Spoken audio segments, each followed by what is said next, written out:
Let not your heart be troubled. You guys probably heard that before, yeah? So whenever your heart is troubled, it's only a sign that you're thinking in opposition to what God's will is for you. To be at peace. To be fully at peace. So if your heart is troubled in any way about anything, it doesn't matter. You just had a fight with a person, you just got a bill you didn't like, you got the perception that someone doesn't like you, got a speeding ticket. It's all an opportunity. Those are all opportunities. It's not bad that you feel troubled. That's not the issue. It's not bad that you feel troubled. It's just that feeling troubled is giving you a sign that your mind needs correction. It's like redirect. You need a redirection, a new interpretation. Because whatever the thing is that you're looking at, that you're using to cause you the trouble, it's not there. That thing that seems to be troublesome, even if it's a situation or something physical, maybe you have some kind of a cough, I don't know, maybe you got COVID.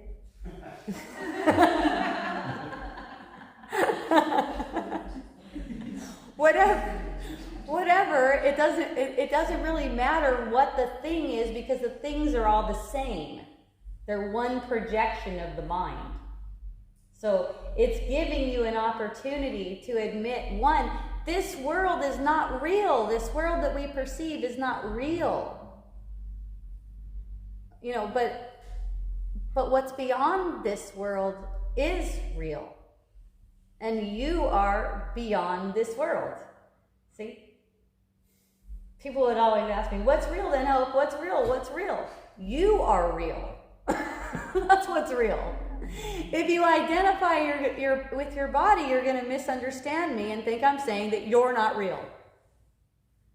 You don't matter. You're not even real. It's like, yes, we are that reality. Our bodies, though, are not. Our bodies are a symbol of a thought that's against us. That's against our truth. That's against our freedom. See? So it's like, look past what you perceive of a body and know that it is you. Like, that is me. There's only one light. There's only one source. So those other bodies, they are me. So if someone is reacting to me, that's my responsibility. Right? In that moment, that is my responsibility. If someone's reacting to me, that's for me. A lot of the times we don't see that. We don't see that how the other person is reacting to us because we're too caught up in how we're reacting to them.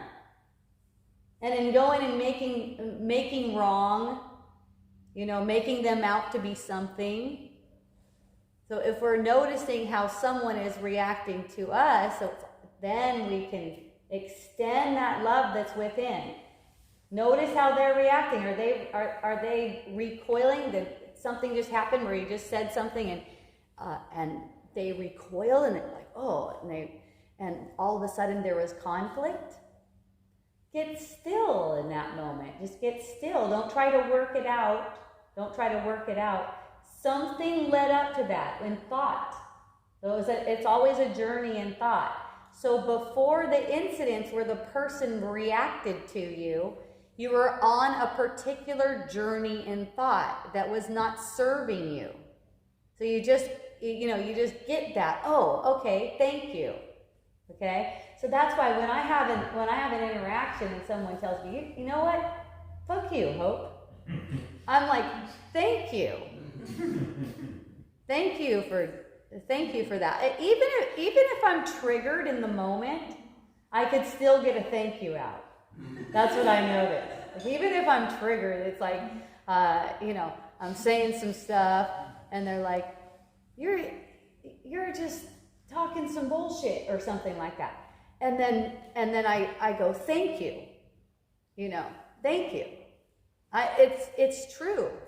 It may not be true. It may not be true in the manifest world, that the way that we perceive it, but it's always true. Whatever someone's saying to me, it rings true to me because I could feel it.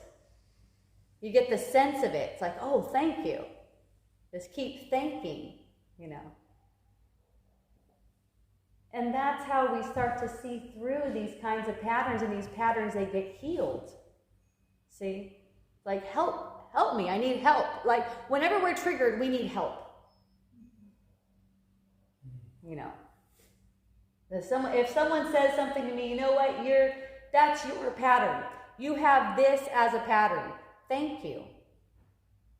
Even if I don't think it's true or whatever, anything like that, thank you.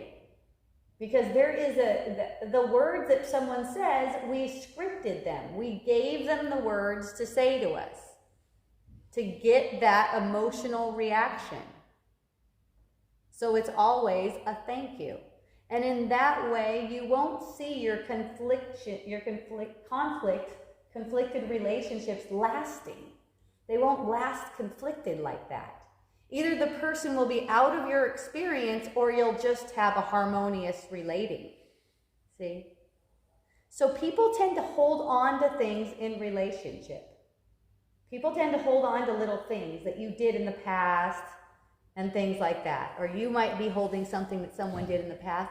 And in regular conversation, you'll be having a conversation about something, and all of a sudden it'll trigger this memory. Oh yeah, but you did this to me at this time. If any of you are parents, you're probably pretty familiar with that. And your kids are like in their 30s or whatever.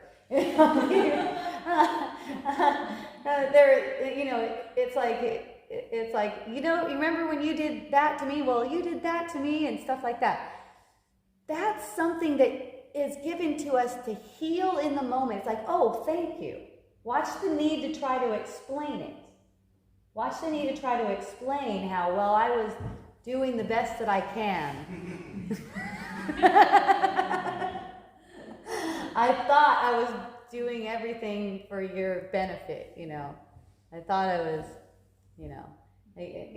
and for me, like when someone comes to me with an upset energy like that, maybe not at first, but I come around to, you know what? That was all me.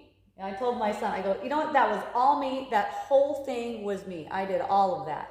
He's like, oh no, Mom, don't feel bad for it. I'm like, oh no, it's not like feeling bad or anything. I'm just saying I see it. I'm just saying that I see it. That's all. And, it just let someone open up. It's like, oh, all they wanted was for you to see that it was you. That's all they wanted. They wanted to convince you that it was you. Okay, it was me. I see it. And, like sincerely though. Not, okay, it was me. I don't give a fuck. No, it's not like that. It was all me. I see it, and I only want to be close with you. I only want to be loving with you. I only want to pay attention to you, and I only want to give you whatever it is you're asking me for, because this world isn't real. Because, you see, because the love that we are is what's real, and all anyone wants is that close connection. We want to break through those walls we have between each other. That's all anyone wants. So when the world isn't real, the body isn't real. It's like it's a mental journey. It's all me. You can see it. You can see how the mind is just going on this journey through these different waves of information that are making different waves of energy in the body. And those waves of energy, they're just an interpretation of thought. That's all it is. But the one love, you know how they say one love, the one love that we are has the same interests. There's no separate interests here. We have the same exact interests. So no one's doing anything to us. And the ego can get really tricky. I was so glad when something went down in my own home this week when, my son got really mad at me. And I was like, oh, good, thank you. It's really awesome. Oh, see, the thing is, it's not like the goal is to never have anyone get mad at you. That's not like the goal, okay? The goal is not that. As long as you have a body, apparently, there is no body, but as long as you're perceiving as if you have a body, you can see with some eyes that are not real. You can see other bodies with those. As long as that's going on, you have something to heal. You have some insanity to resolve. So it's like, that's why it's like, thank you. I know the outcome already. I know the outcome. It's all love. It's all appreciation. See? I already know the outcome. So I can say, thank you. And then, after thank you, it's like watching. Just watching. Not trying to make any choices because there's no choices to be made.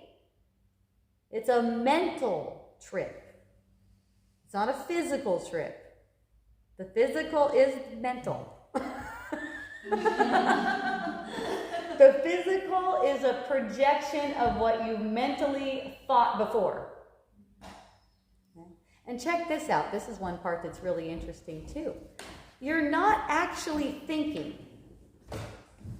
Okay? That makes language a little bit difficult if you're always going to be like totally truthful about it. You're not actually thinking.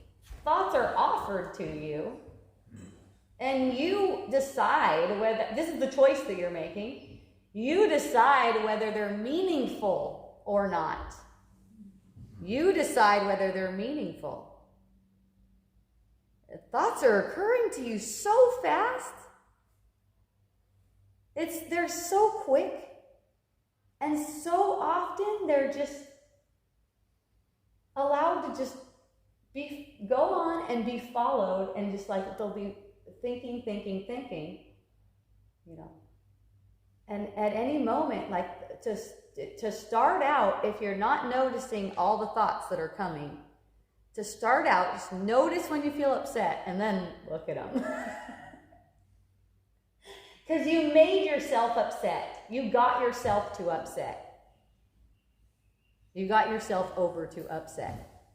You're having a down day or anything like that. You got yourself there in giving meaning to these thoughts that are malevolent thoughts.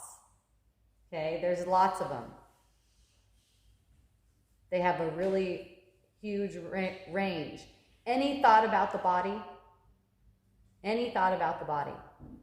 Oh, what am I going to do? How am I going to lose weight? What am I going to do about this? Oh my God, my hair.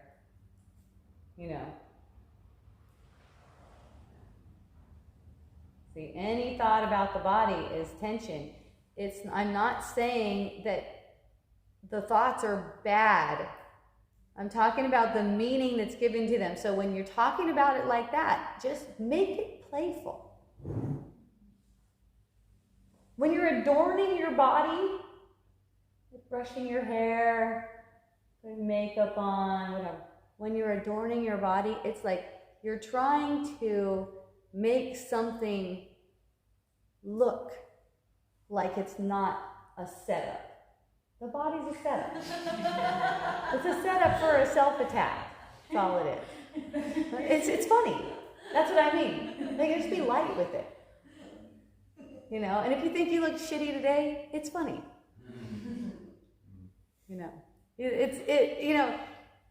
If you think that you have to look a certain way, that's funny too.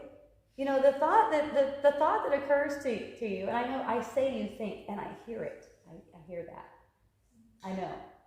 Not another way it's coming out right now. But you don't think, even if you hear me say you think. You give meaning to thought, okay? So if you're giving meaning to the thought, oh God, I look like shit today, you know, and the way it'll come out too, and it's the ego's voice, and it hasn't been trained yet, you know. The way it'll come out is like, you look like shit today, you know. You can just smile at that. Oh, am I supposed to do something about that now?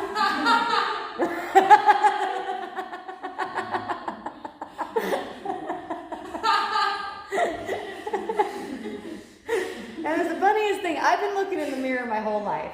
I've been looking in the mirror. Like, I just get naked and pull up on, and like stand there and pose and looking in the mirror. Sometimes I look freaking awesome. I'm like, that's great. And other times, I can't take it. It's just, and just watching that swing go back and forth like that, it's just funny when sometimes I find myself walking toward the mirror, and before I get to the mirror, I'm like, what the fuck am I doing? What am I doing? Why do I want to look at myself again?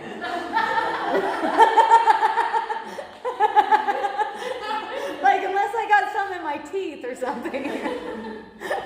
Why do I want to go and look at myself again? Go flex.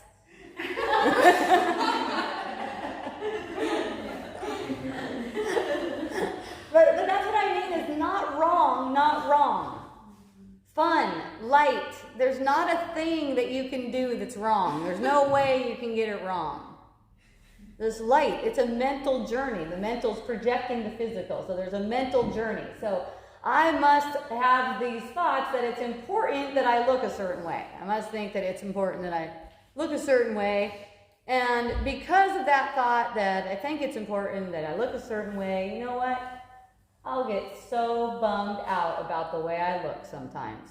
I'll like have a freaking episode where I'm bumming out for like hours about it. And see, the thing to see in something like that is that's just idolizing something that's not real. That's what I mean by the world is not real.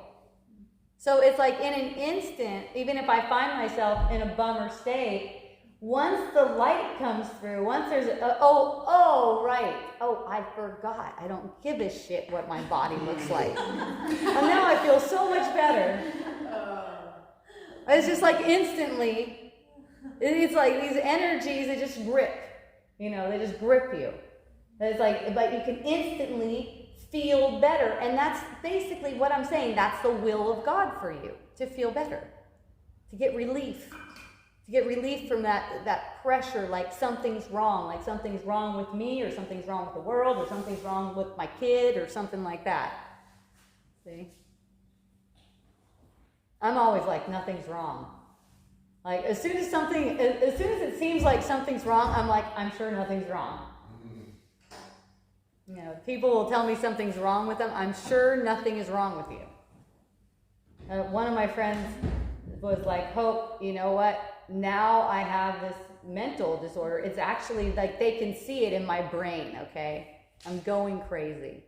I'm like, nothing's wrong with your brain. Nothing's wrong with you. So she's in there, she's getting all the experiments and everything. They're doing all the things. She's taking all the drugs and everything. And then one day she just decided, you know what, Hope's right. Nothing's wrong with me. Fuck it. And she's fine. It's all the same. She's the same broad. It's like not any different.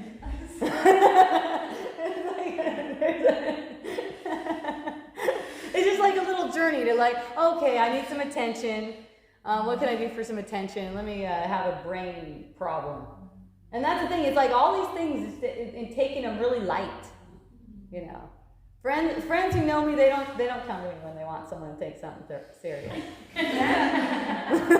They just like find other friends for that. Because it doesn't matter what they come with. I'm just like nothing. You can make it into something, but it's actually nothing. And it doesn't matter if you're going to any healers or, brain surgeon or anything like that, because none of that stuff is even happening. None of that stuff is even happening. What's making anything into a problem is how you think about it. That's all. None of that stuff is going on.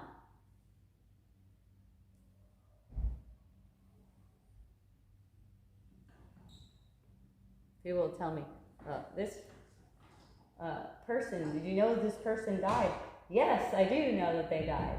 And there's this sense of there's a sadness because they died. And it's like, that's not a real death. That's not really a death. It's like an exit from the stage. And it couldn't be wrong. It has to be exactly the way this thing is supposed to play out. It couldn't be wrong.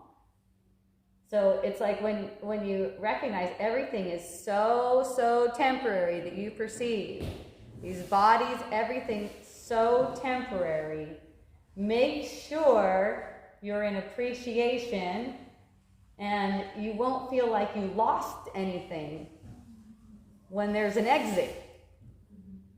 Make sure that you give the appreciation for everyone and everything that's in front of you, and you won't feel like you're suffering a loss. You're not suffering a loss. A loss is impossible for you. You could say this world is a loss.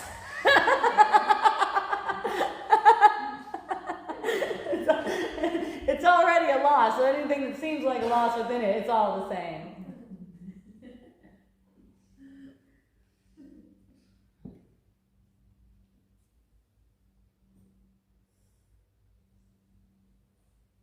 When it truly doesn't matter to you how things go, what choices people make, you're free.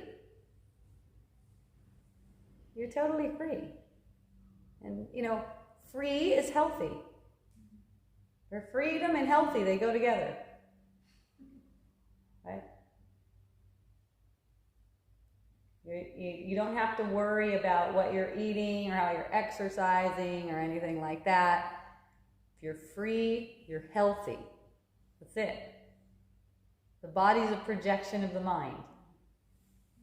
You let yourself be free and you're healthy. This doesn't have to do anything to do with your government. They don't have a say in it.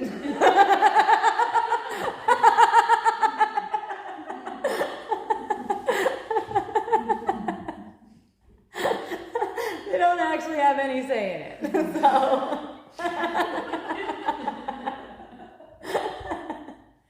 they pretend to, and that's, basically having given them power, it's time to reclaim the power. That's all. So what I'm talking about is in the moment where you have a perception that there is any kind of oppression on you or any kind of authority outside of yourself.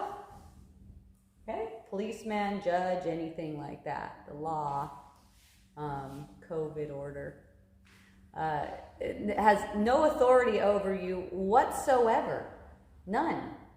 So in recognizing that there is no authority outside of yourself, you're already free. Your mind is free. Okay? You don't have a choice in what you say or do around those people. Around people who think that they have authority. They give meaning to that thought, that they have authority. And if you get the sense that they have authority, that means that you're getting an opportunity to heal that. It's basically just a wound. It's just like a mental wound. And the government that we have manifested, you can say, the government that we have manifested is nothing. It's completely undone as soon as there's willingness to heal that wound that thinks there's an authority outside of ourselves. Giving no meaning to that thought will make it meaningless. When the thought is meaningless, there is no perceived oppression. See? So it comes from our mind. And you don't need other people on board with you. You don't need anyone to jump on the bandwagon with you. It's not necessary. That's really the people jumping on the bandwagon with you. It's just a manifestation. That's a manifestation. That's all. You don't have to focus on the manifestation. You focus on allowing the freedom for yourself to know the freedom that you are right now. Your knowing of that is all it takes. Okay? That is how the mind heals, because through all of your relatings, you're always putting off an energy, so to speak. Okay? It's like there's only one mind. Okay? And it's like we're putting off this energy, this emotional, thinking kind of energy. When thoughts are in alignment with what's true, and you're feeling really free, and you're around someone who's feeling less free, it uplifts them. See? It's like an opportunity. I'm talking about feeling that now. I'm not talking about saying something. It is not necessary for anyone, to convince a family member, for instance, not to take a vaccine. It's not necessary. See? All it is that peace and freedom within yourself, and knowing that everything is nothing. And only love is real. Seeing beyond what we perceive on the surface and getting to what it is that we really want, we all really want. It's a common goal. To restore our mind to sanity. And it is kind of like we're holding each other's hands, walking each other's home. So it's like when I feel upset, I need help. And I ask for it. I just ask for it within myself. That's the thing. It's like you have everything within yourself. You need a guide, ask for that within yourself. And you don't need to look for something in the world, although you may perceive a guide in the world. But it still came from you. See? So it doesn't have to be manifest in any kind of physical form to get that help. I need help. Whenever I'm triggered, I need help. See? It's not time to do something. It's not time to try to work that out. It's like, oh my goodness, right now I need help. And acknowledging that whatever the thing, circumstance, person, whatever it is, they're giving you that gift right now. So that gratitude really goes a long way. That opens you up to see. People have conflicts that last their whole lives. I see that.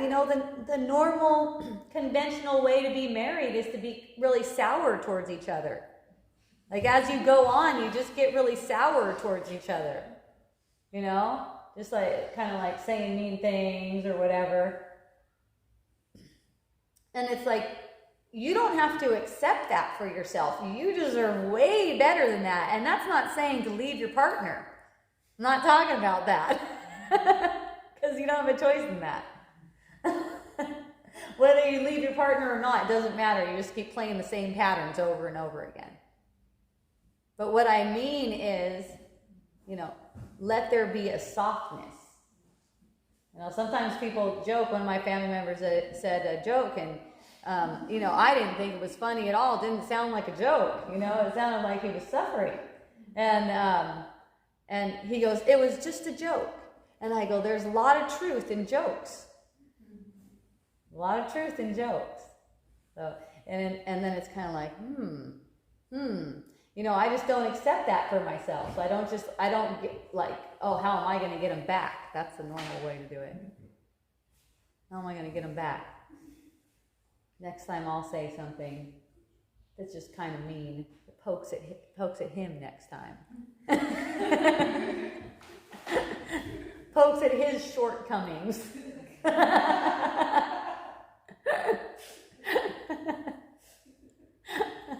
He pokes at my shortcomings. I turn around and poke at his shortcomings, and that's what we end up doing.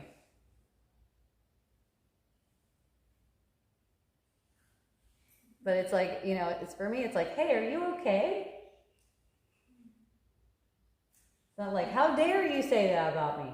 Are you okay? And that kind of lightens the energy. Because that's hard. All it takes is a change in perspective, and that can come at any moment where it's being allowed. So it's like welcoming it. And that's what that help me. Oh, help me. I need help. Like ask in the spirit. Oh, shoot, I'm upset. I need help. But you know, what goes on is, oh, I feel upset. I need to do this, and this, and this while I'm upset. And all that is giving that thought meaning. See, because as soon as you get triggered, you're going to get a really loud directive from the ego. It might even prompt your body to move, and you might, and then you realize, oh, it's just the ego.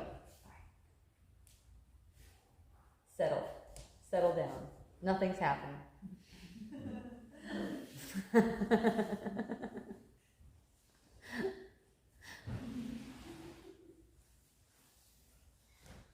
I love it when people call this spiritual bypass too.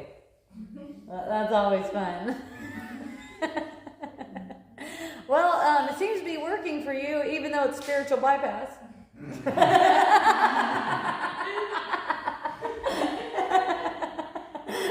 Well, at least it's working for me. That's good.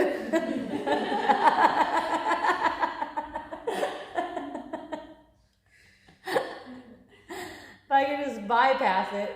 But that's the thing, though. That's the ego. That's how the ego will hear what I'm saying too. That's why it's great that people think it's spiritual bypass, because the ego could take what I'm saying for spiritual bypass and use it like that really easily. I mean, that's pretty common, actually.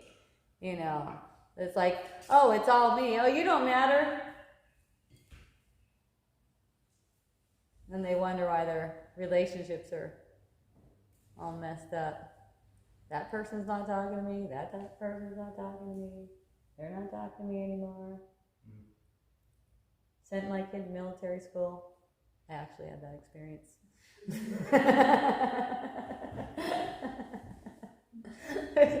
Once I was thinking about sending the second kid to military school, I was like, okay, this must be a pattern.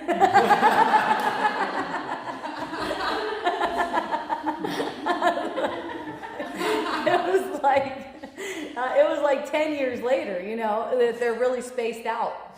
So I was like, okay, I'm getting thoughts to send him to military school now. Okay, this has definitely got to be a pattern. I can't take it. I got to get out of here. This is too much.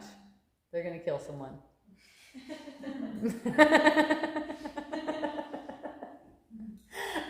Really, I get the perception that it was dangerous, like someone was going to kill someone. Like I'd get that perception. And then it's like the next morning I'd look at that perception and go, what the fuck? Why did it seem like that? Why was it so heavy like that?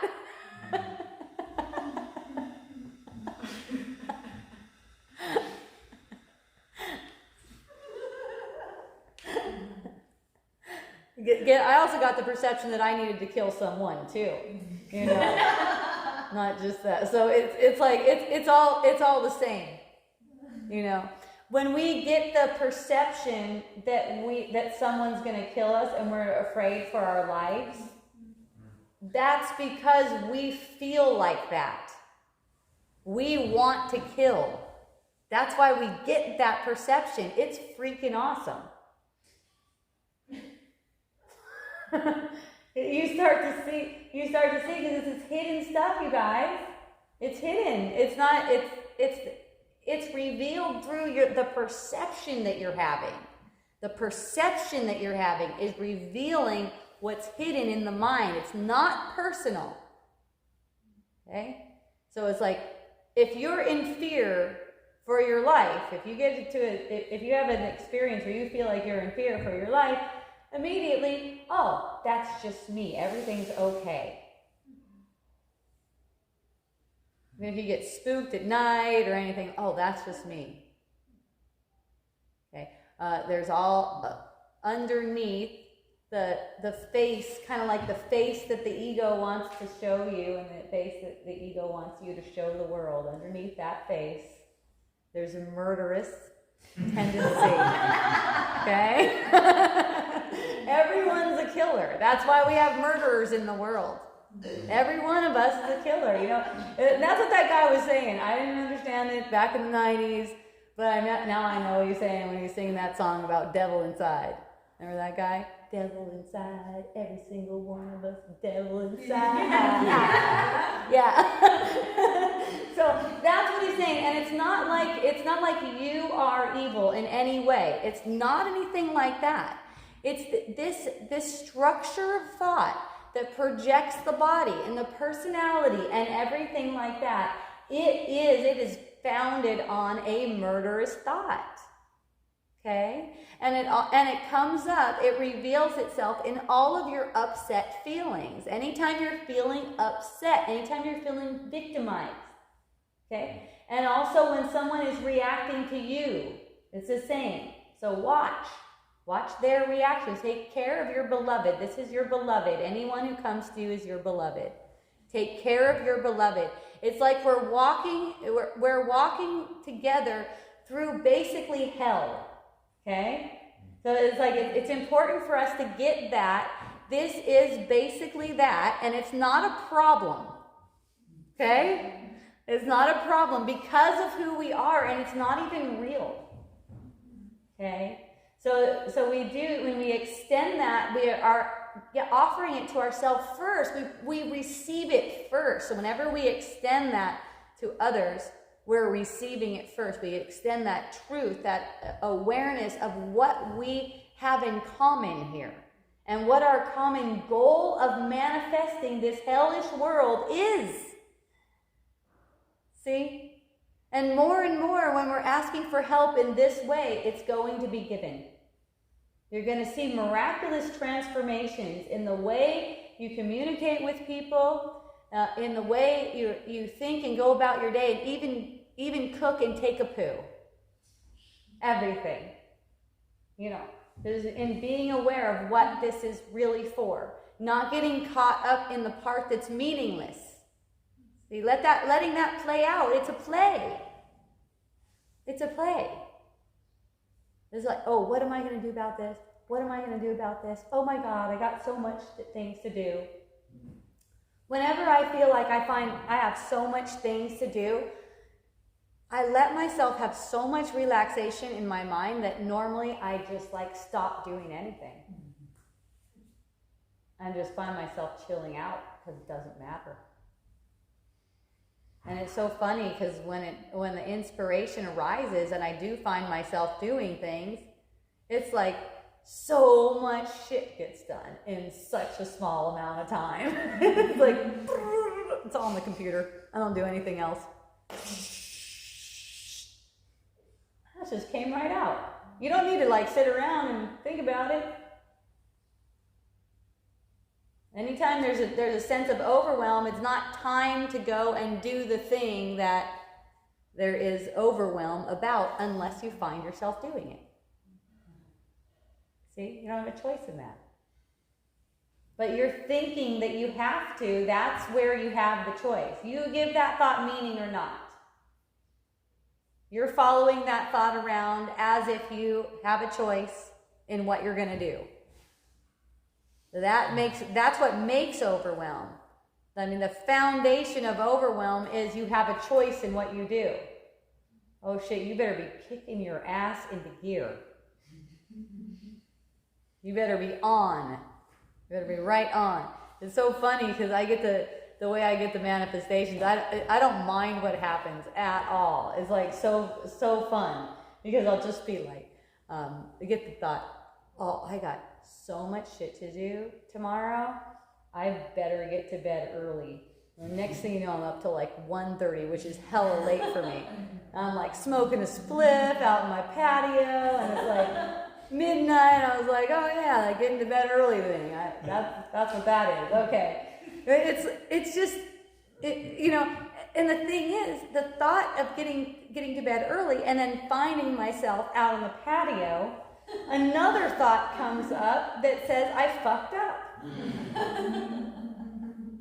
Look, now it's already like midnight, and you have all this shit to do. You're already screwed. You're screwed. And it's just all for laughing. It's like, this is what it was. Okay, it does not matter what time I seem to get to bed. There's not even a such thing as sleep. It's not even true. Okay, a lot of the times it seems like I sleep like 4 hours and stuff like that. And it's not that the time is there for you to get something or accomplish anything. Time is set up so that the mind can awaken. So it's just set up so I can get the one, okay, you have to go to bed early because you have a gang of shit to do. And then I can get the next one, you fucked up. And that's what it's for. That's all. It does not matter. The next day, I don't even know. I don't even remember what it was like. I'm sure it was fine. I don't remember what day that was. But it was fun. Every day was great. Every day was awesome. I'm supposed to feel like this. So last night, I basically had cookies and ice cream for dinner, and some chips. And I woke up in the morning and I go, and I go, wow, I really feel like shit, Well, I was like, wow, the cookies and ice cream, and I'm like, wait a minute, there's no cookies and ice cream. What am I thinking? If I feel like shit, I just like to feel like shit. So instantly, I feel better. And it's like there's no justification for it. It doesn't have a cause. The only cause is, oh, cookies and ice cream. She'll blame it on the cookies and ice cream. Let's give her an upset stomach. I don't know, something like that. Not that there's actually people, but I'm talking like as the way the ego thinks. The ego's cunning and really intelligent, intellectual, let's say. So the ego can take thoughts and just put them together real fast. Okay, let's just do. And an upset stomach is a thought. It's just a thought. There's not a thing in the world that can cause an effect on the body. Although it looks that way. Like even using water to clean your hair, let's say. The water, it doesn't clean your hair. It's just made up. It's made up. It's make-believe. We make it up. The food does not nourish the body. The only thing that can nourish the body is the spirit. There's not a certain kind of healthy food or unhealthy food. The only thing that can nourish is the spirit. And you're going to get the spirit's nourishment if you find yourself, let's say, eating cookies and ice cream. Okay? And you get a guilty feeling about it. That's you cutting off the nourishment from the spirit. and using the ice cream as a tool to do that. Because you make guilt real. One of my friends told me one time, she's like, you know what, Hope, I just lost 50 pounds. And I'm like, really, what'd you do? She said, nothing. I just realized that whenever I was eating, I was feeling guilty. So I just embrace that guilty feeling and realize that I'm just eating a guilty feeling whenever I'm eating, every time I eat. Just pick up a pattern somewhere, going along your journey, along your mental journey. Just pick up a pattern that every time I eat, it's bad. So it's always thinking. It's always thinking that leads to these manifestations.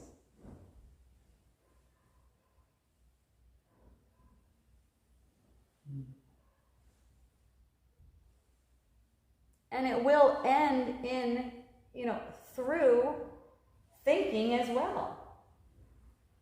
You know, the last thought you're going to have is, I'm enlightened, or something like that. I woke up. You'll wake up.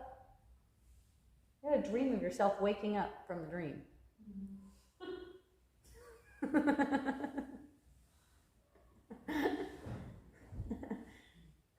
So there's no time to waste. I mean, why would you? I mean, why not use all the time for awakening? Instead of use it to try to get something in a meaningless world. And I'm only talking about thinking. I'm not talking about doing. You don't have to concern yourself at all with doing.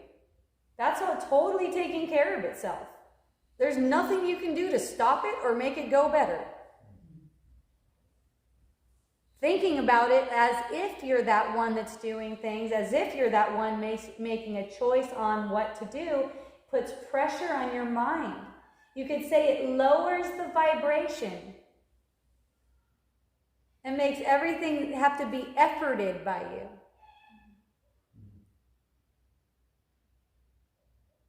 When I find myself efforting, usually when I find myself efforting, it has to do with something technical. I'm on the computer all the time.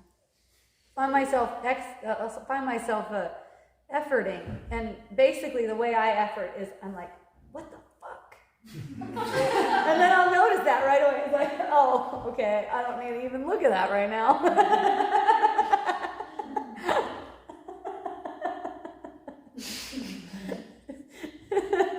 and you know, the funny thing is, when you're efforting, the solutions aren't coming to you.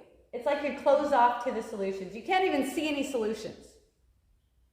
It's like, oh, let me just keep, oh, why won't it load? Or why doesn't the password work?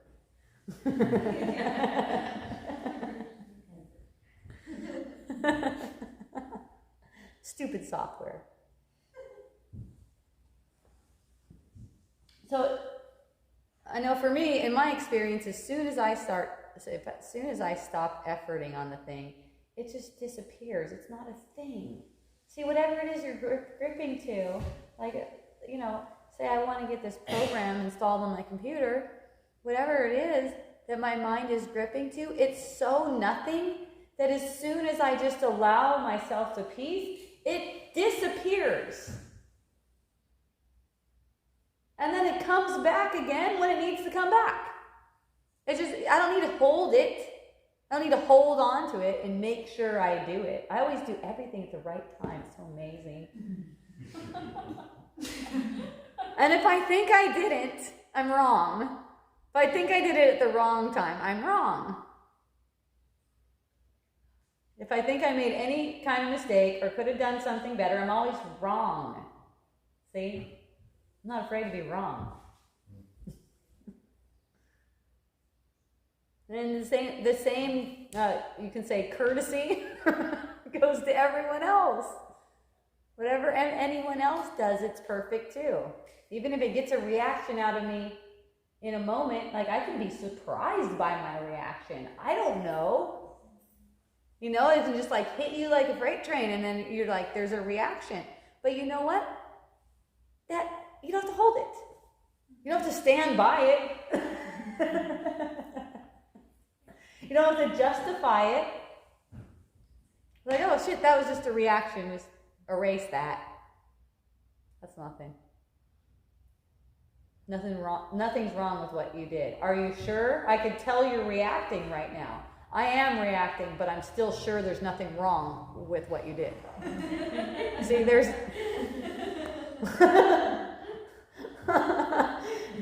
Just because I'm reacting, it doesn't mean that you fucked up. God damn it. No, it is though. It is like that though. Because, you know, you can't help the reacting. You can't help it. Yeah, it's true. You know, like someone will tell me, but I can tell you're reacting. Yes, I am. That's good. Thank you.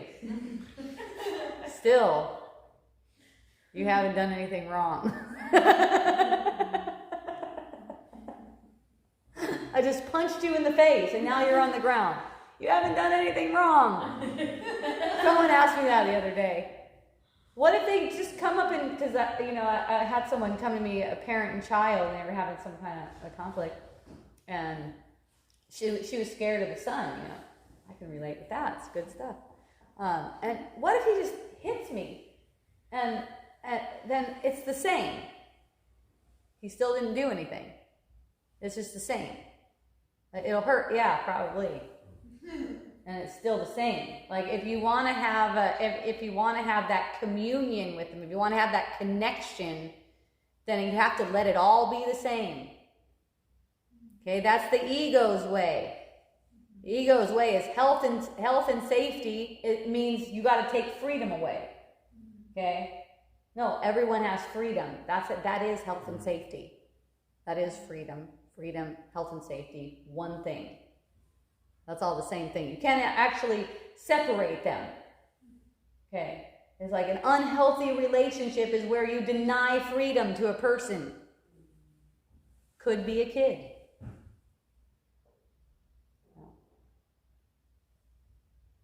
I know a lot of parents deal with video games.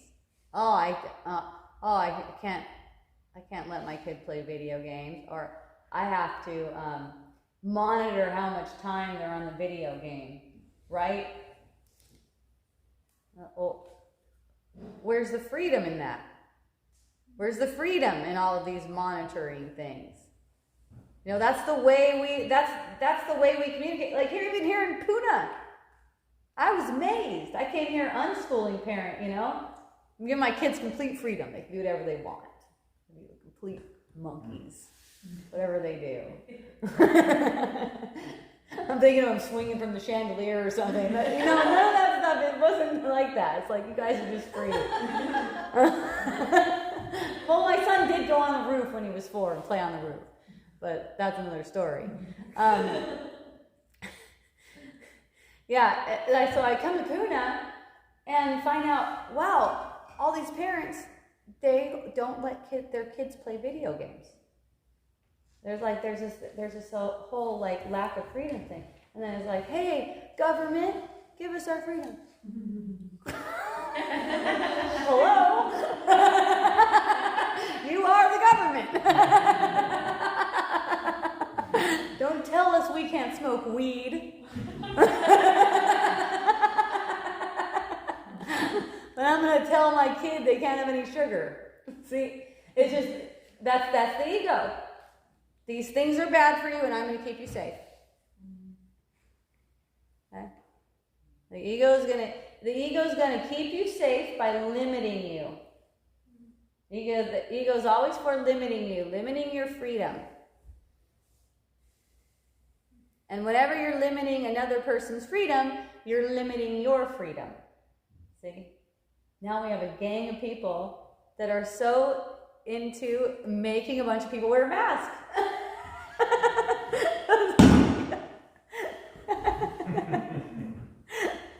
That's freaking great. It's fun. It's fun to see how far the mind will go in one direction, Let's see how far we can take it over here to making people do things. Let's see how far they'll let us take it. Really, is what it is. Let's see how far we can go with this.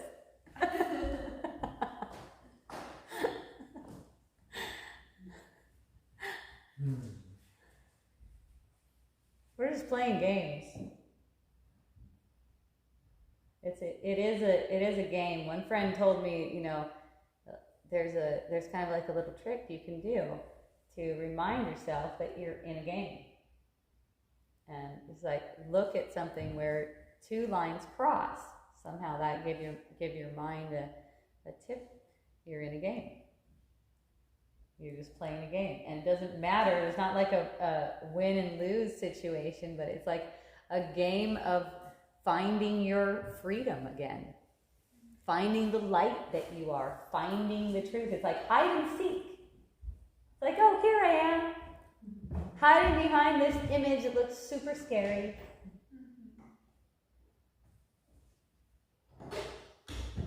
Like, no, I don't trust in that image as if it's true. I don't trust in the way that looks. I've been to the courtroom before. They got a judge up there and stuff. I don't find that intimidating at all. I find it funny. It's funny. Like we're all the same, and he's up there in a costume. And you know, that doesn't make it hard for me. It makes it easy. It makes it easy to be in there. It makes it easy to talk to the judge. Oh, you want to judge? Okay. Let's do a judge game. Or you're the judge. Let's play the game.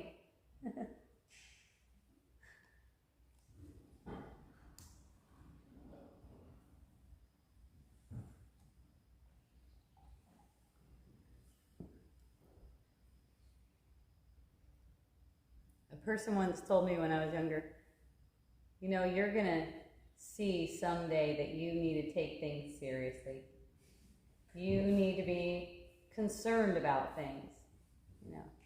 When I was young, I was just like so carefree. I was just like, oh yeah, none of that stuff matters. I'm just floating around. I'm here for the beer, so to speak. You know, just playing.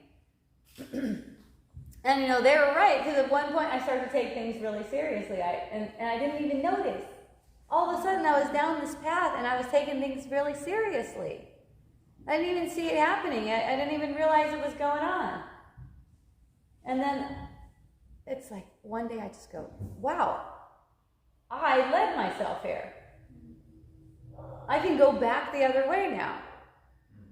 I made my husband into this thing. I made my kids into the thing. I made my career into a thing. And everything was so much pressure. And that's why I could see why people get the idea to kill themselves and follow through on it.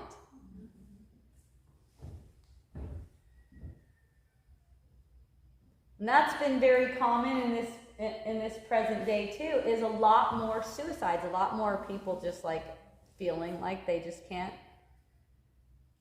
make it, can't keep up with it. You know, people tell me this thought occurs to me that I want to kill myself. What meaning did you give to that thought?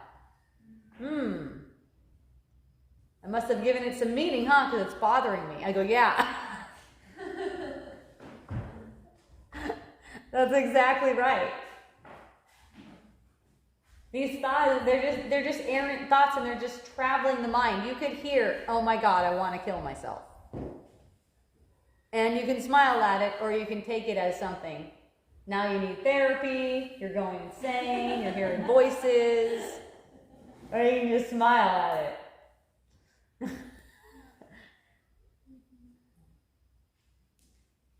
I love that. I love when I get a thought like that. I love when it comes to me, because I know it comes to everyone. And I know that it also is unseen by many. Many people don't see this kind of thought. The murderous of yourself or another person. Many people don't see this thought. You know, like my mom told me, no way. No way. And I just said, okay, leave it at that. No way. And you know, it was interesting to me because, you know, I just noticed, wow, some people do not want to hear that. They don't want to know that at all. But it's so helpful, though. That's the thing. It's so helpful because anytime you're reacting, that's that thought. That's that kind of thought. That's what you're reacting to. You're not really reacting to the thing that seems to be outside of yourself. You're reacting to that murderous thought every time you're upset.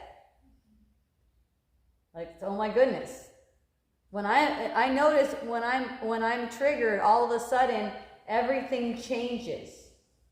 Like the whole thing it's almost like the whole thing gets dark, and almost like I'm walking down this dark tunnel. It's like just letting myself be aware of that is all that's needed. Just letting myself be aware of that. Oh, that's that thought. Everything comes so bleak, and that's how it is in the illusion. It's like, oh, everything's so sweet. Oh, how nice.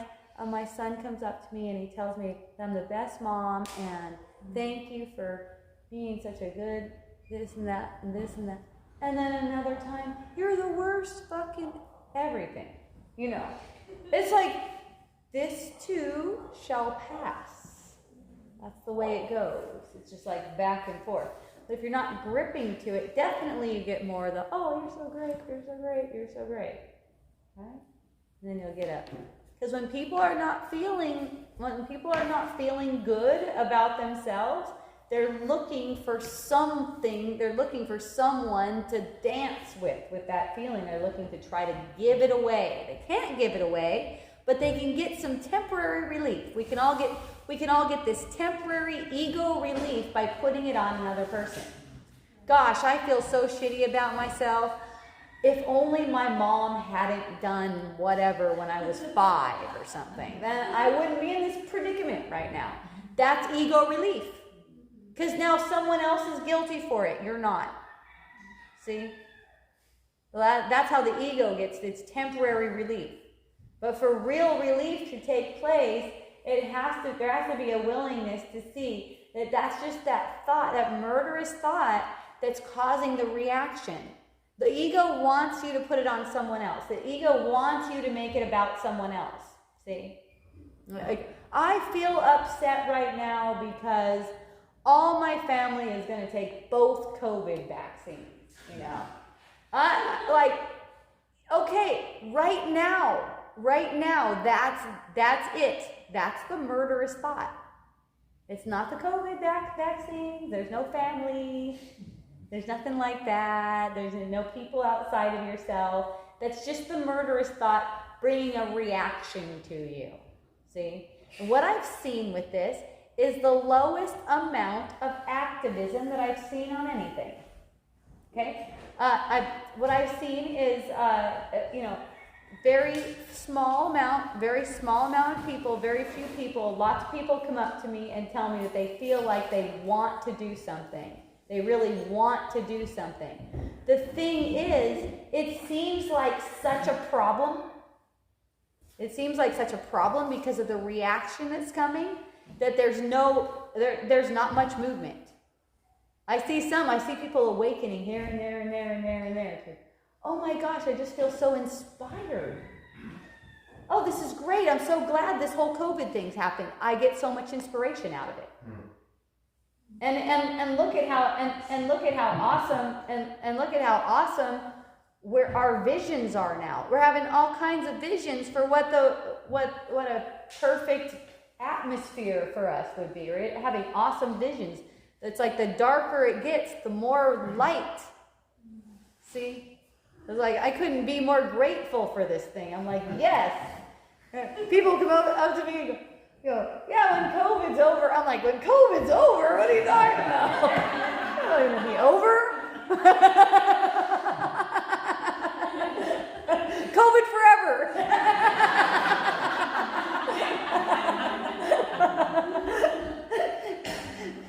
So I was testifying today before the Capitol whatever House thing. I don't even know what it is, but they had some kind of bill to make it a law that everyone in Hawaii wears a mask. So anyways, so I think I had a written testimony, and I also gave a verbal testimony. And I'll tell you what really helps. I don't give a shit if they pass that law or not. I don't care. And you know what? I think it would be awesome if they did, actually. I just want to see how that goes. But I was opposing it on my thing.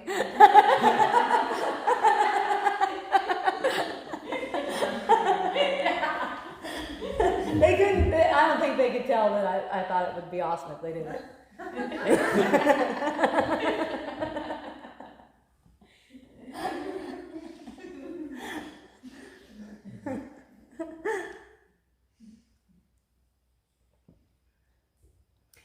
And it's always in the coming back, okay? That's the thing. It's always in the coming back.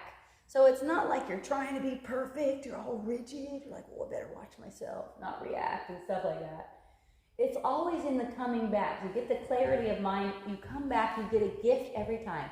Look, every time you go into any kind of delusion, you come back with a gift every time.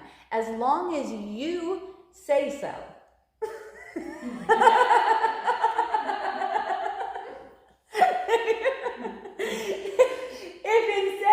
guilting yourself and saying, wow, I thought I was way more spiritually advanced than that.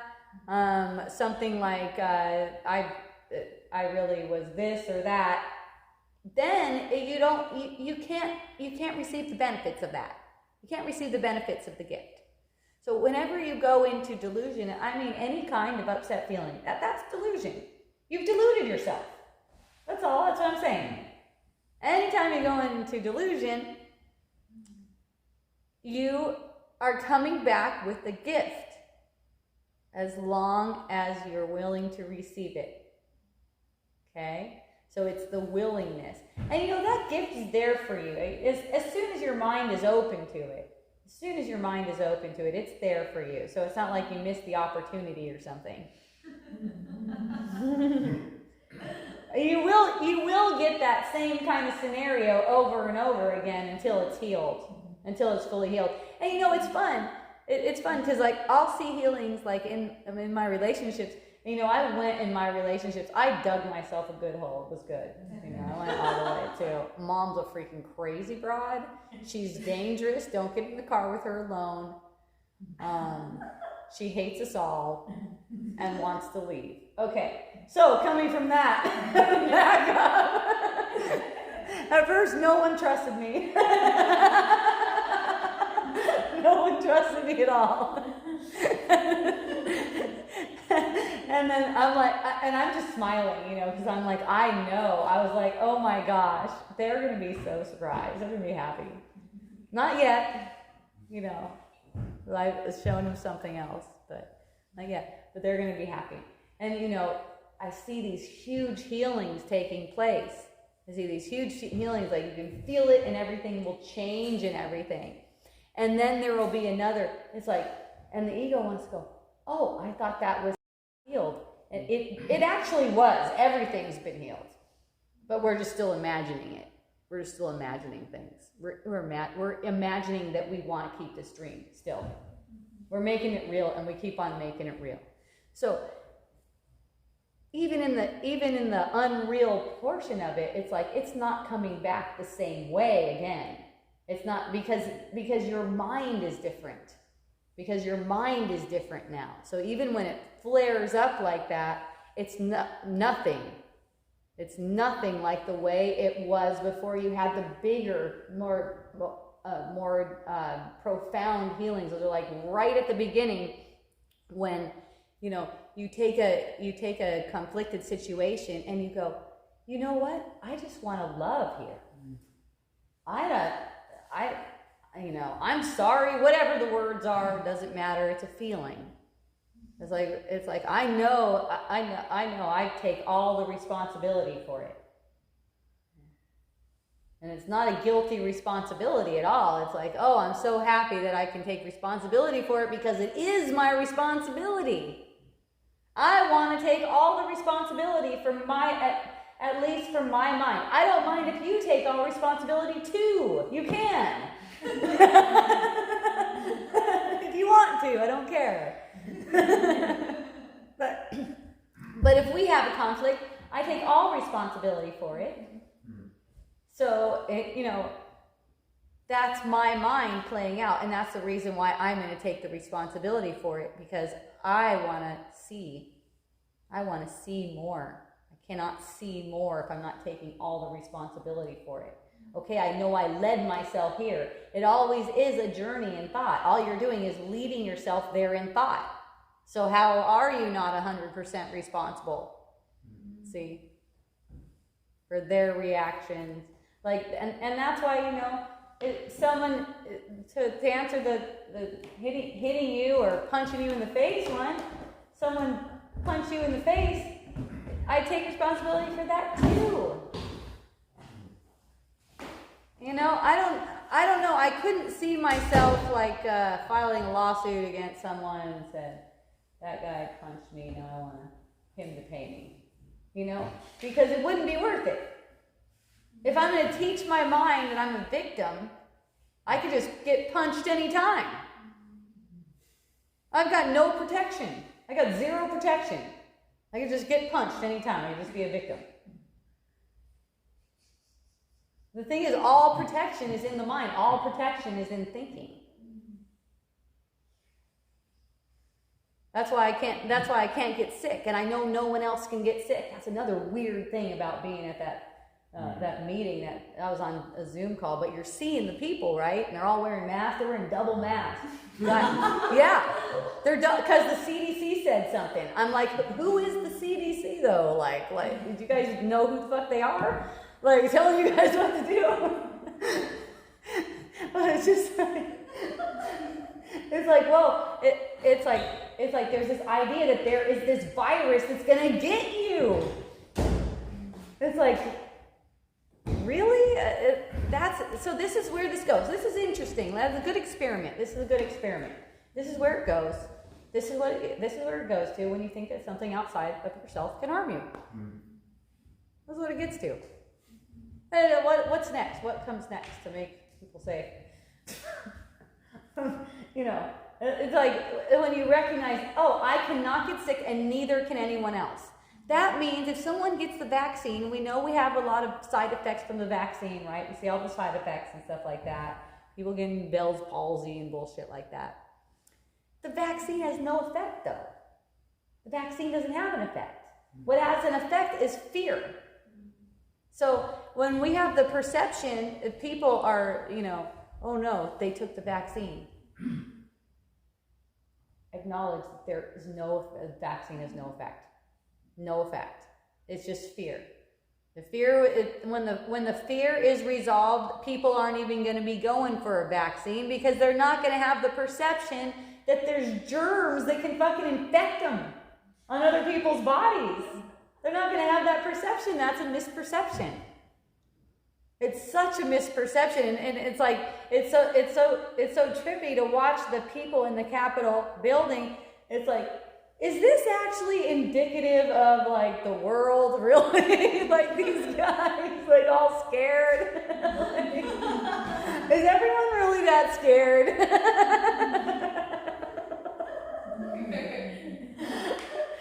So for us, and it doesn't take much as far as like people, bodies, that kind of thing, to just be the light.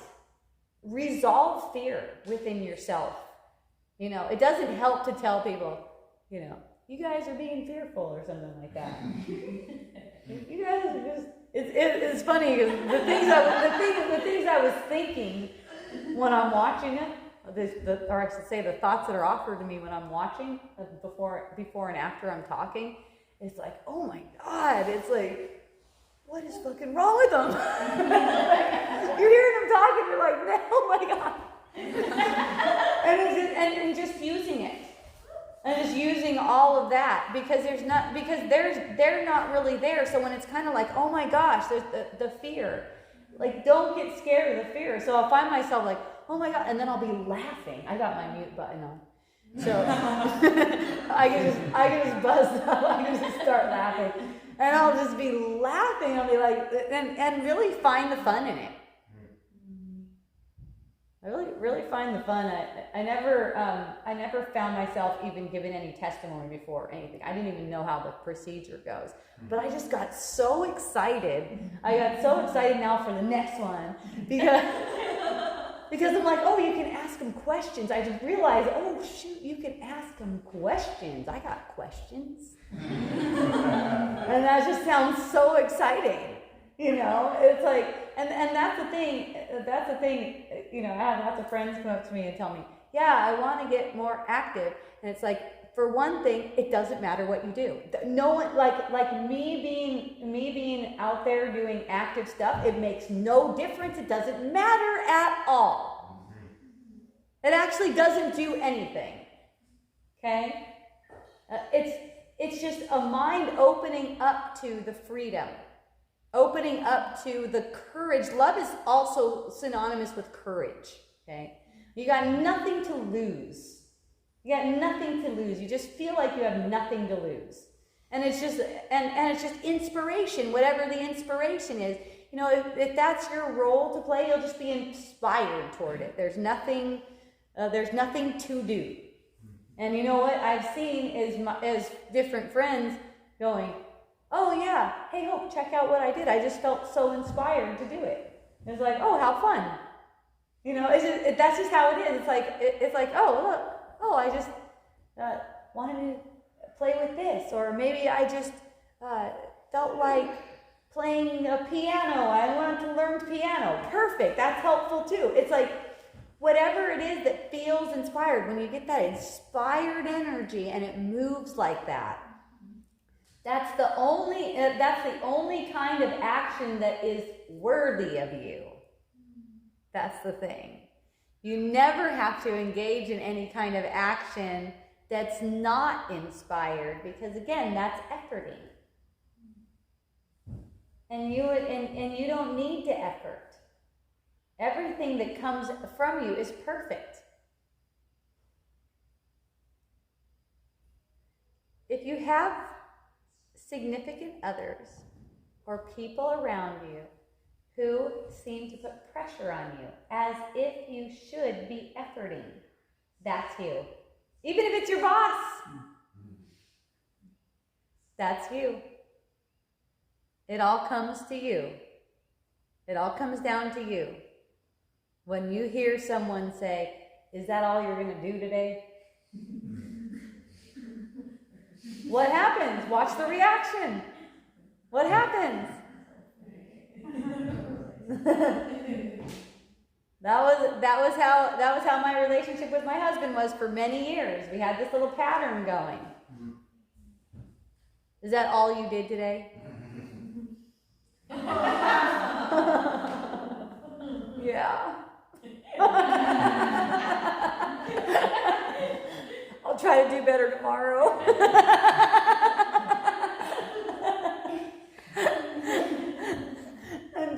Until I just had to lay there, because I was like, okay, I saw the pattern, and I'm like, I'm just going to lay here. I'm going to lay in bed.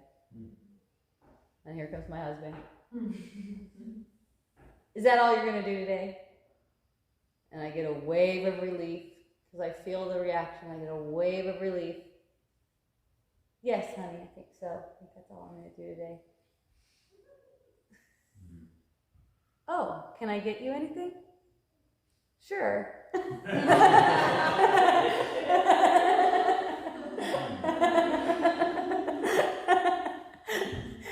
It's not the other person. It's not the other person. My daughter had a relationship that's been about maybe 6 or 7 years. And it seemed at one point kind of abusive. Okay, she's talking about getting hit. She's talking about she got hit.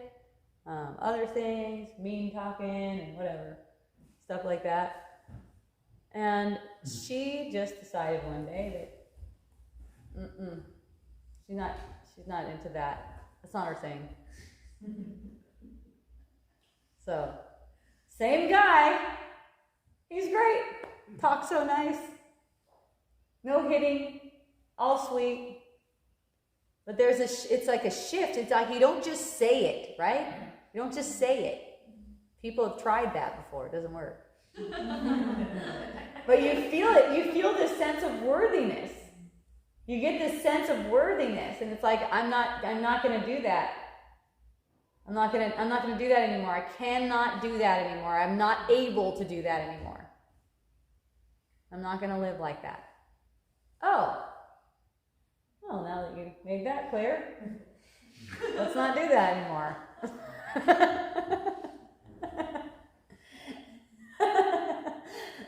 Or, they might go another direction. I got one friend who likes to have sex a bunch, Who likes to have sex with different guys. And the guys tend to get clingy. See? And she's like, can we just have sex and then you just go on your merry way?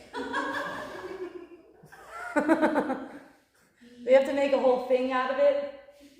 She's like, why do I get that same guy all the time? Why is it always that guy? And he's going to be pissed at me, and he's going to be starting a scene around all my friends because I don't want to do other stuff with him after we had sex. It's like, just tell him. Just tell him right up front. When you get the feeling, all I want to do is fuck that guy. Look, all I want to do is, it's easy. Look, all I want to do is fuck. I don't want anything afterwards. I just want to put that right up front, and I would like you to stop talking right now so we can just get to it right away. Just say what you freaking want. And then if people don't like it, they'll just look for another chick. They'll find what they want wherever they find whatever it is. They'll get it.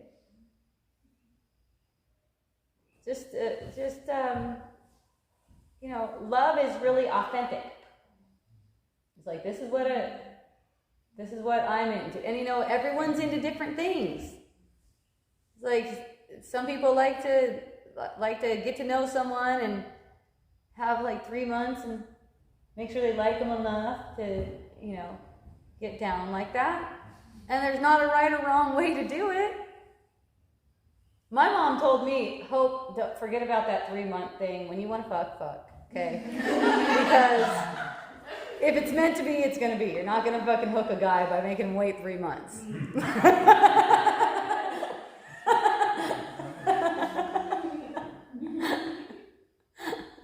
The games, oh my gosh, the games. And the meaning, too, that's given to sexual energy. It's just a thought. It's just a thought. It doesn't need to be given any kind of meaning. See? It gets people so confused. Oh, am I supposed to? Oh, does that mean this? Oh, I felt that for them.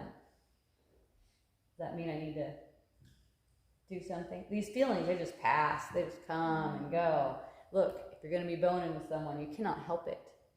You just find yourself in it. You find yourself in it. And it's funny because, like for me, I have a committed kind of relationship. Like it's like, hey, are you faithful to me? Yes. Are you faithful to me? Yes. Just 27 years. Still, I know there's no choice in it. If something were to go down and we're like, either one of us is having sex with another person, there is not a choice in that. So there's no trying to not have sex with anyone or something like that. It's just that sexual energy might arise. I might get a sexual kind of burst, and my husband says the same kind of thing. I just don't pay attention to it. I'm like, where's that going to lead me? No, it seems like nowhere I want to go. So it's like, letting it pass. And then if you feel like you want to give that sexual energy meaning, then you will be following that kind of trajectory. See, if you give it any kind of meaning, you're going to be following that trajectory. So there's not a right or wrong about it, but it is a journey in thought. So you don't have to take it like that. And I know a lot of the people in this room are also polyamorous. You don't have to take it like that. You can if you want to. See? Polyamorous is kind of fun. It gives you permission, like every time you get that sexual feeling. Oh yeah, I could just do that. I'm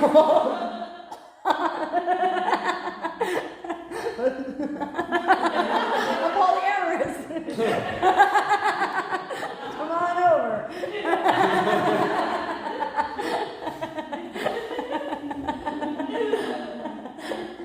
Sounds kind of fun.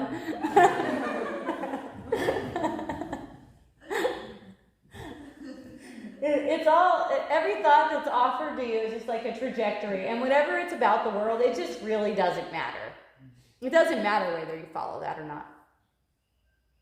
It doesn't really matter. It's just whether you're giving it any kind of weight. See? You're making it some kind of meaning. Like, oh no, I'm really afraid. I'm going to hurt this person. Well, if you're afraid, you're afraid. It doesn't matter what you're afraid about. Get to that. And then you'll stop hurting people.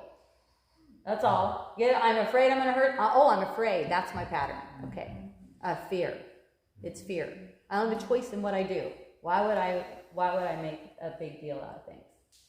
And that's the whole reason why it looks like you're an asshole. Mm-hmm.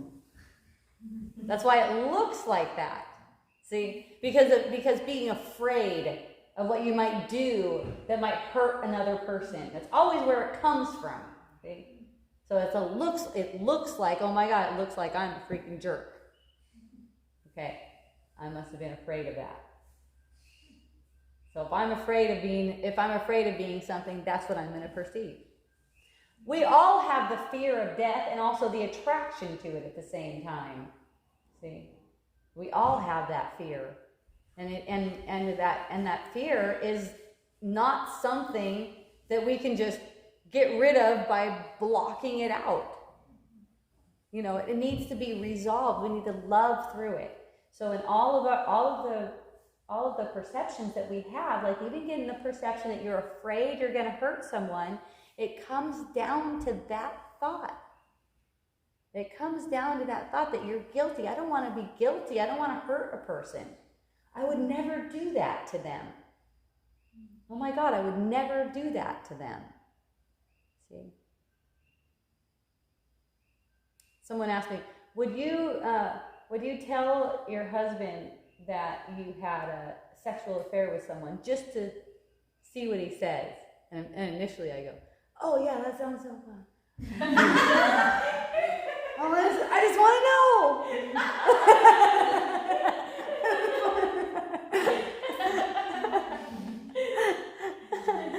And then I was like, nah.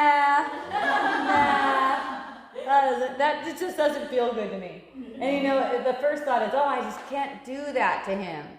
And then I realized, I don't want to go through that. I don't want to go through telling him that. Like,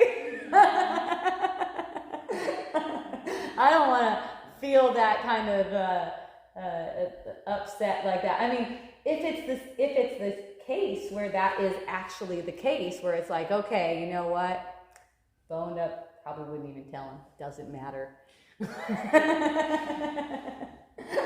unless I was finding myself going off with someone, you know, then it would be a thing. But, you know, we don't have to actually divulge everything to everyone either. It's not necessary. You know, I heard from this one old lady, and she was married for, 80 years or some crazy amount of number like that. And someone said, did your husband ever cheat on you? And she said, I don't know. If he did, I don't want to know about it. You know, it's like some things are better left unsaid. It's not always necessary to just have, okay, this thing is really weighing on my consciousness. The fucking world is meaningless. Why do I need to try to share this guilty feeling with someone right now? I mean, that's the meaning. It's just been eating away at me. I just really, I feel really guilty, and I want to tell you about it. So, why? There's no need for that. The guilty feeling needs to be worked out inside, introspection. You don't have a choice. You don't have a choice in whether you tell a person anything. You can see how the thoughts are leading to it, though. You see how it's always the thoughts that went before. You thought you needed to tell someone something because you felt guilty. See? I mean, if it doesn't affect anything, it doesn't affect anything. It's one thing if you got pregnant on the and then you're keeping it.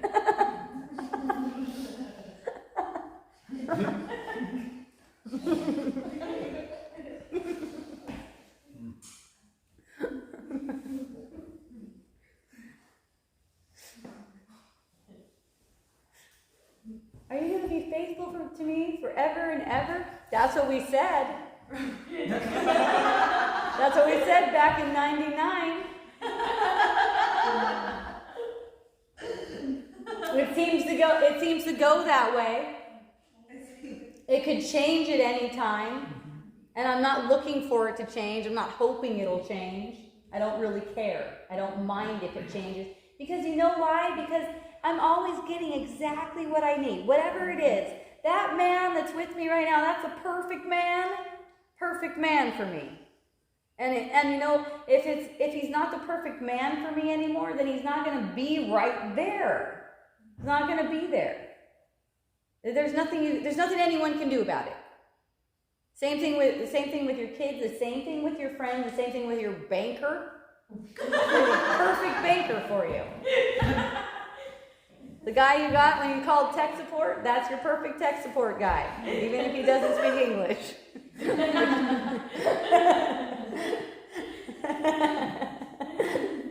Even if you find yourself having to ask for the manager, that was perfect.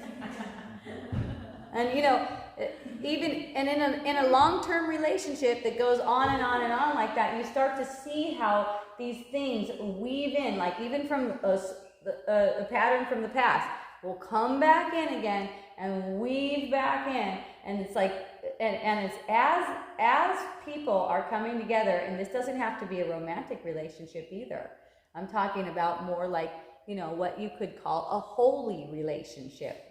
That's where you're both going to be forgiving. It's like you agree that you're going to be forgiving of each other and love one another, you know. So you're going to love one another no matter what. Maybe you were partners at one point and now you both have different partners. You know, love one another no matter what. Always holding the light for one another. So in a relationship like that, these patterns and stuff can come around from the back. And it's like, even if we react, even if anything, it's like we hold each other in that space. We always just hold each other in that space, you know? And it's not like putting a person down for their reaction.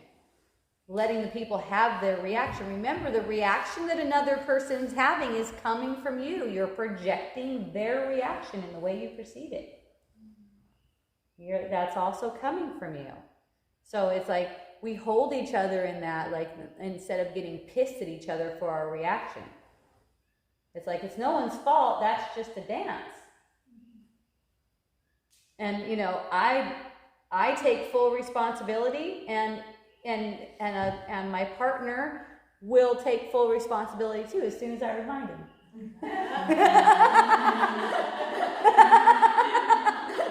Sometimes he has to remind me too, let's be fair.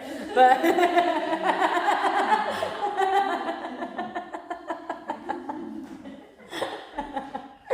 but you know, that makes me want to stay. That makes me want to stick around. That makes me want to not follow any kind of sexual energy that arises. That makes me want to stick around. That makes me want to stay with that. Because I see how healing it is. It's like, you know, and a friendship can be the same way. It's like you just stay with what's healing, not letting the mind go to, oh, what else? Well, that's a pretty good body. I wonder if I could replace it with another body that's even better. What can I get? And I keep on going. That's the mind. It's like the ego-driven mind is like, what else can I get? What's next? What else can I steal from this? It's you know, the way the ego works is kind of like stealing energy from one another. What can I take from you? And then once you're all used up, then I can just get another one. That's what you see a lot with older guys, with older rich dudes. Use that one all up. She's old now. She helped me get my career launched. I'm on this one.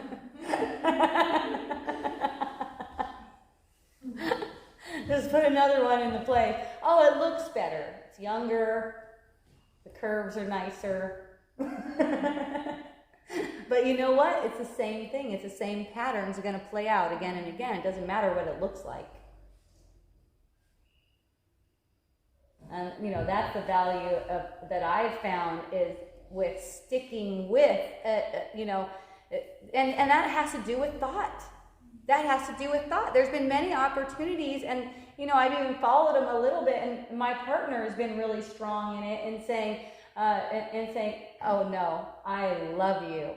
Because I have let my thoughts go to, okay, I think I'm gonna leave him. And I'm sitting there, And I'll be like all ready with all my thoughts, all my armor, and go, and I'm about ready to say, I think we should, and he'll like know that I'm about to say something like that, and just go, honey, it's okay, I love you, it's gonna be great, just let me know what you need. And then I will go, oh my gosh, I was like totally like, why did I think that I wanted to leave him?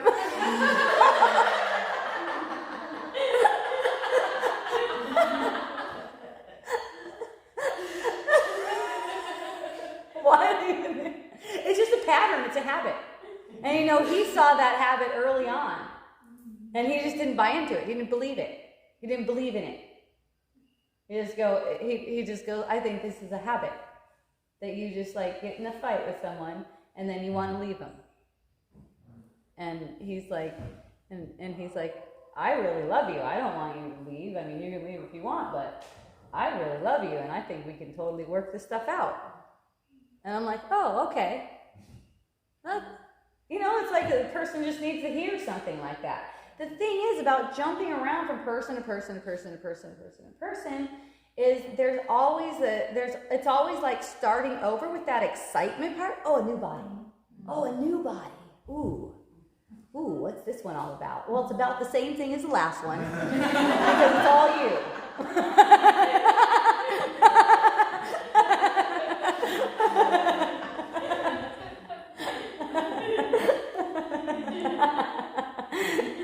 And that's one thing that my husband has seen really clearly for a really long time.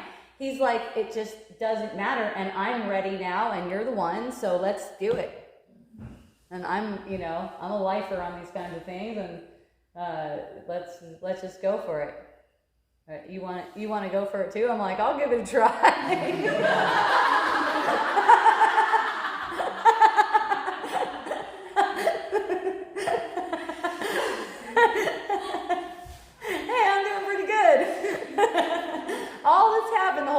One other dude touched my boob on the side. That's it.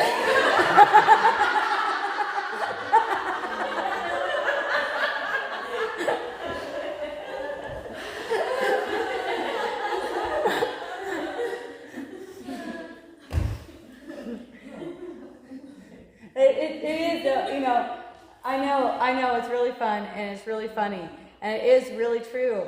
That the way the ego works, you're going to replace friends, you're going to replace all these different people in your life, thinking of replacing them.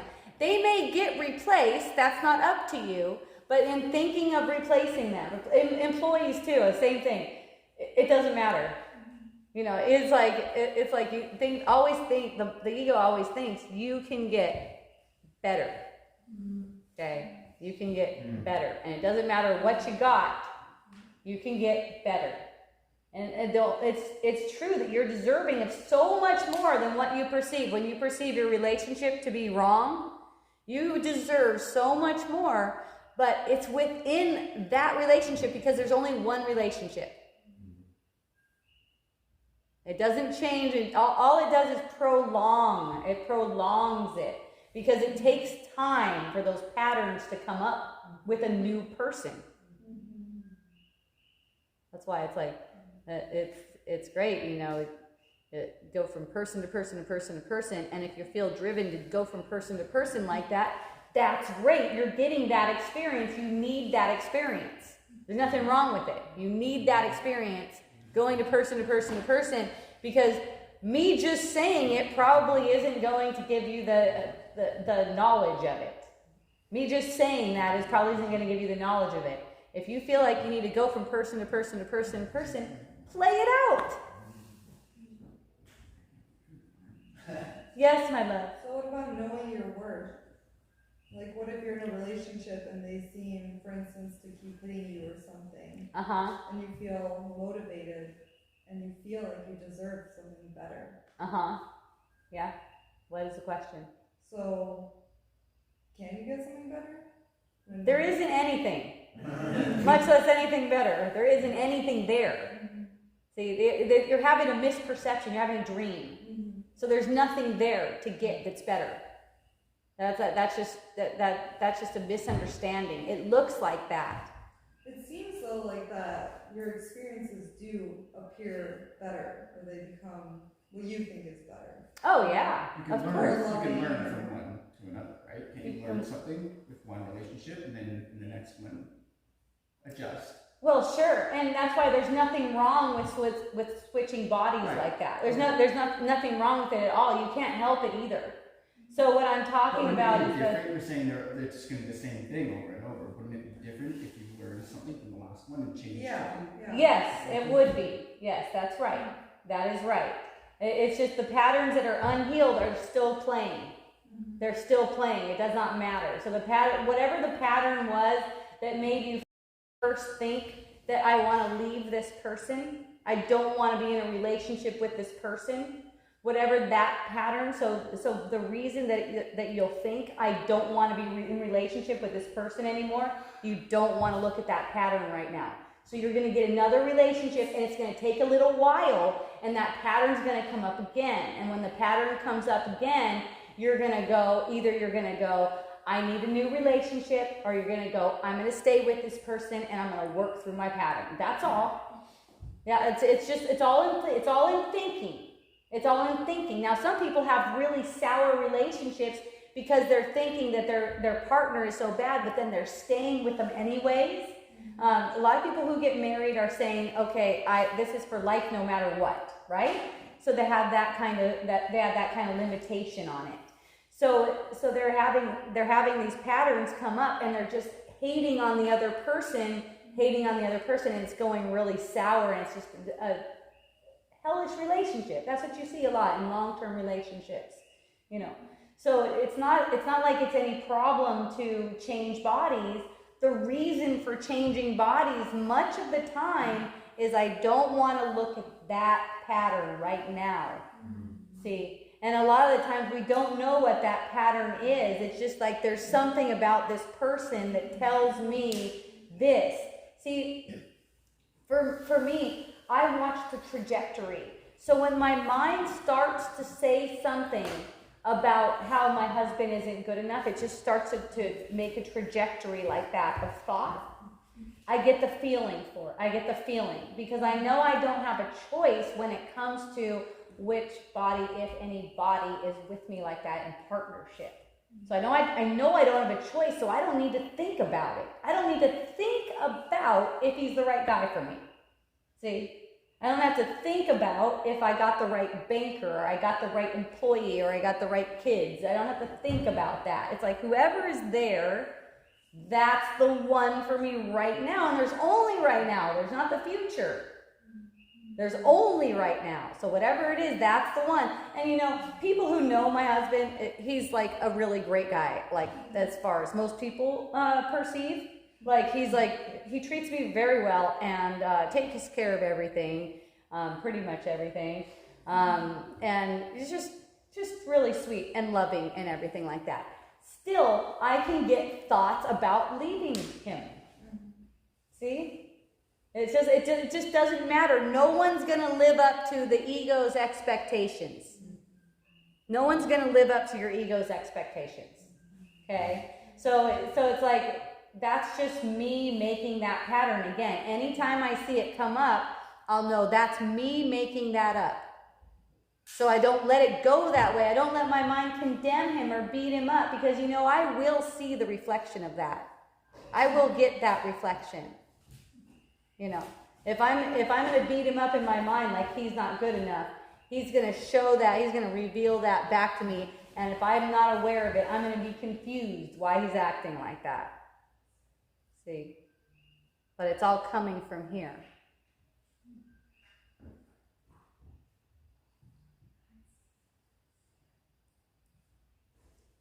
I don't want to stop. So I didn't tell you what time it was. I had a feeling. Yeah. People want to do questions. So yeah. According to the ego, that's what you deserve because what you did when you separated yourself was treacherous to God. That's the way the ego looks at it. So like you deserve death, and that's why and the ego's in your mind too, all made up. So that's why there's that desire for death. We have an attraction to it, and at the same time have a major fear of it. So it's not necessarily death death never means anything. Don't wake up from the dream like that. You know, it's definitely a huge relief because you're relieved of the body sense. You're relieved of the identity, the body identity. That's a huge relief. But still, your mind is not awakened unless you awaken in the dream. Like you're in your dream, you actually wake up. So you actually like have a dream. Things are getting clearer and clearer and clearer and clearer. It's like step by step over time. You know, maybe this lifetime, maybe another lifetime, but it's like as you're stepping along this path, things are getting way easier and more beautiful for you. Yeah, you kind of sort of answered my question and answered. Oh. I was going to ask about like different, because of Course in Miracles talk about like multiple lifetimes. Like if you don't awaken in the dream this time, is there another opportunity? I think so. I don't know. I don't memorize the whole thing, but I'm pretty sure. Yeah, I'm pretty sure it does talk about. Well, it talks about millions of lifetimes. So yeah. You definitely. Well, you know, like I said last time, your success is guaranteed. Right. You know, it's like no matter how long it takes, and how long it takes is up to you. And, you know, and like I recognize that about myself. I could see my mind gripping to worldly things. I see why I still see a body and I still see other bodies. I see my mind gripping to other things. It's okay. It's okay. You just watch, and as the particulars of your life play out, you get these opportunities for healing, and as you go like that, everything gets easier and everything gets more graceful, and your relationships flow smoother. You get to be more authentic too. That's always fun.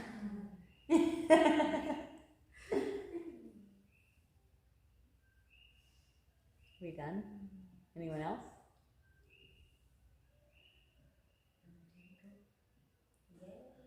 Hooray, everyone! Let's go love it up.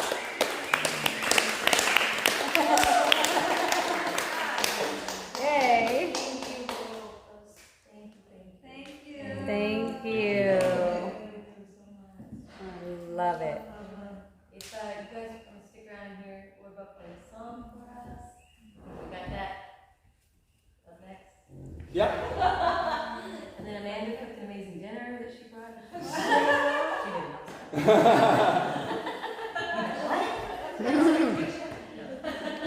And then thank you guys so much. And there's a donation thing out there that allows us to continue to use this space that I love. So please, because for me to figure out another space, oh my God. It's been a process. So thank you.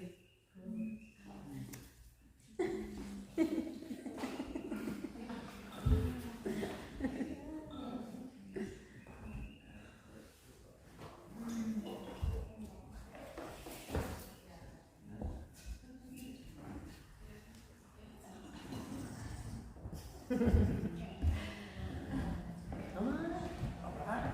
Put you in the little recording here. Take you out of the hot seat.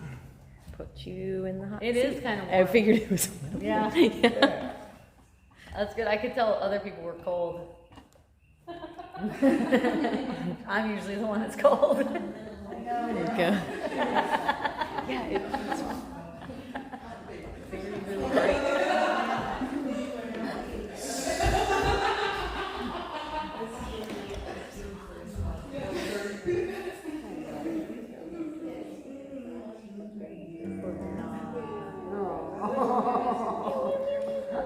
So, you guys, Annie right here and I just did ayahuasca 3 days in a row. You guys are so fun. And but it was like Daime ayahuasca. I guess there's different kinds. So the last night, we did mushrooms too. And it was awesome. Good to know. Yeah. I know, Hope. I mean, the last day was the one. Yeah. Yeah. The others were, yeah, but no. So there are two themes of it, and it's kind of what this song is about. The two themes were I love you, and there's nothing ever to fear. Yay. Nothing ever to be afraid of. Awesome. So yeah, this is a song that it relates to very many things that you said today, Hope. I love It it. usually does. I love It how does, that I know. happens. Just like wavelengths. We're all one. I don't even know what I'm going to say beforehand. And I just have a song or two, and then just the one is right. So this song is called Coming Again, and I first wrote it